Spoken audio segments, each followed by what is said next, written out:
Problem number 70, x is equal to 10 raised to 2t. Naka-format pa rin yan guys ng a raised to u, na ang formula natin ay au ln a du. U mo ngayon na guys ay 2t, derivative 2. So x prime is equal to a raised to u, 10 2t, then ln of 10, then you also have du na 2. Final answer natin, x prime is 2, 10 raised to 2t multiplied by ln of 10.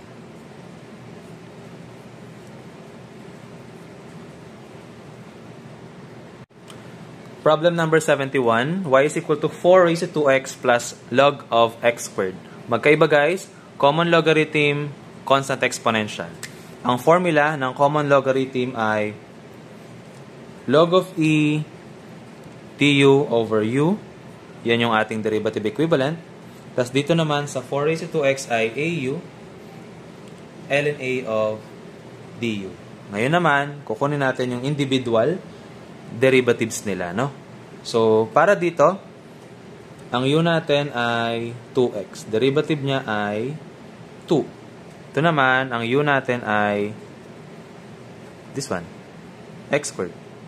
So, derivative niyan ay 2x. So, lagay natin sa formula, y prime is equal to au 4 raised to 2x of ln a.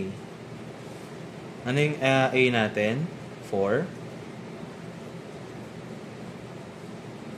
Then, you'll have derivative 2 plus log of e du 2x over x. Cancel to by 1. Y prime is equal to 2 of 4 raised to 2x, then ln of 4 plus 2 log of e over x. Squared to guys. Kaya merong matitirang isang x dyan. So, pwede siyang i-factor out by 2. So, pero kung wala naman makakancel, pwede na yan.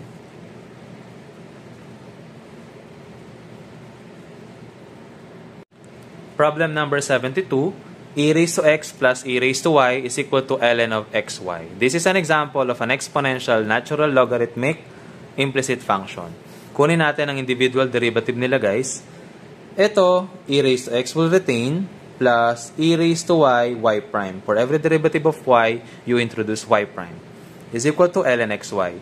This will serve as your u. So, ang derivative dapat dyan ay du over u. Pero ang u ay naka-product rule. Tama ba? Ang x natin ay, so ang u natin is magsisilbing x. Ang derivative niyan ay 1. Ang v natin magsisilbing y. Ang derivative niyan ay y prime. Kaya kapag nilagay mo sa equation niyan, kailangan it should be du over u. Ito naman, u dv plus v du. Tama? Ang u natin ay x, ang dv natin ay y prime, tapos plus y na may 1 pa doon na du. Kaya this will be your du for xy. Ngayon, ilalagay natin, this is xy prime plus y all over yung u natin na ginamit. X, y. This one. Okay? Ngayon naman, kailangan nating paghiwalayin yung mga value ng terms para mahiwalay natin yung y prime. Para mahiwalay natin yung y prime nito, we have to multiply this both by xy para makancel yon. Ito naman madidistribute. This is xy e raised to x plus xy e raised to y, y prime is equal to xy prime plus y. Ngayon naman, pagsamahin natin yung may y prime values, ito na lang ililipat ko, tas ito malilipat to. xy e raised to y, y prime minus xy prime is equal to y minus xy e raised to x. So, factor out y prime. This is xy minus xy e raised to y minus x. Then, this is y minus xy e raised to x. Divide both sides by xy e raised to y minus x. You'll have your final answer, y prime is equal to y minus xy e raised to x all over xy e raised to y minus x. So, wala nang makakancel. Pwede ng final answer yan. Problem number 73. Y is equal to e raised to x plus x ln x. We are required to get the second derivative. Ito guys, basic. E raised to x lang yung kaniyang derivative. Ito naman, gagamit tayo ng product rule. U ito, v yon. U is x, du is 1. V is ln x. Ang derivative niyan ay 1 over x. So, ilalagay natin sa formula natin na u dv plus v du.